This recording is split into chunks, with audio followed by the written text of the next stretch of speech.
Uzmanību! Izsēžoties svarīgā trešajā skrējā, tātad vīru cīņā ne tikai pārsūtnieki, bet arī Malēkļu vienīgi iegūt labāko sešniekā, attiešām tādā 400 metru distancē. Un Jāni Mazgaļi piedara labākais rezultāts no šīs dalībniekiem, viņš izdarījā Kreigliņā trešajā celiņā 50-16. Un tāda diskvalifikācijas saņemšana ievienā 30-30, savukārt Daniels Balsova tikko celiņu, kurš pagājušā gadā bija 12. 54 ļoti līdzīgs rezultāts.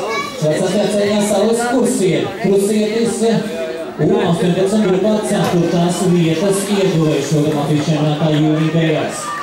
Vēl to vadībā Daniels Bambals un viņam sako Jānis Mazgaļis. Daniels Bambals no Lāča sporta skolas izcīna uzvaru trešajā skrējienā, Jānis Mazgaļis no Maronas sporta Tērauce.